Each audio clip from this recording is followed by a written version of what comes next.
ইতালিতে লক্ষাধিক বাংলাদেশি সহ ৬ লাখ অবৈধ প্রবাসী অভিবাসীর বৈধতার দাবিতে রাজধানী রোমে বিক্ষোভ সমাবেশ করেছে বাংলাদেশি সহ বিদেশিরা। প্রবাসীদের মৌলিক দাবি অবিলম্বে পূরণ না হলে বৃহত্তর আন্দোলনের হুঁশিয়ারি দিয়েছেন তারা। ১৯৯০ সাল থেকেই ইতালি প্রবাসী অবৈধ অভিবাসীদের বৈধতার জন্য বাংলাদেশি বিভিন্ন দেশের মানুষ রাজপথে আন্দোলন করে আসছে। তবে গেল কয়েক বছর ধরে ইতালি সরকার বৈধ পথে শ্রমিক নেয়ার কারণে এই আন্দোলন স্থিমিত হয়ে পড়েছিল।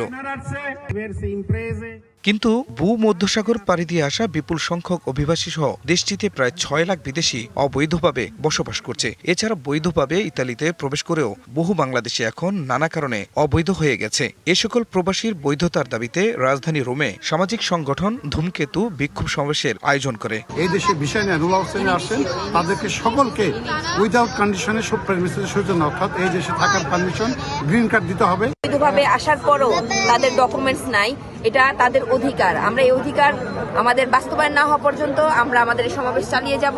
এবার নগদে পাচ্ছেন হেলিকপ্টার অফার, তাই কেনাকাটার পেমেন্ট নগদে করুন আর বুঝে নিন ২০০০ টাকারও বেশি ক্যাশব্যাক সহ হেলিকপ্টার রাইড। পেমেন্ট শুরু করুন আজই। রোমের প্রিয়াঙ্কা ভিত্তোরিওতে আয়োজিত এই বিক্ষোভ সমাবেশে নারী, শিশু এবং বিদেশিরাও উপস্থিত ছিলেন। বাংলাদেশেরা অবৈধ সকল অভিবাসীর বৈধতা পাওয়া মৌলিক অধিকার বলে দাবি করেন। প্রতারণার শিকার তারা হয়েছে, এই একটা দাবি নিয়ে আমরা মাঠে আছি।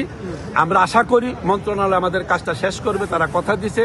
এই বিক্ষোভ সমাবেশে বৈধতার দাবিতে অংশগ্রহণকারীরা মুহুর্মুহু স্লোগান দেন। ভূমধ্যসাগর পাড়ি দিয়ে ২০২৫ সালে ৬৬,০০০ অভিবাসী ইতালিতে প্রবেশ করে। তার মধ্যে বাংলাদেশিদের সংখ্যা ছিল ৪০,০০০-এরও বেশি। DBC news desk.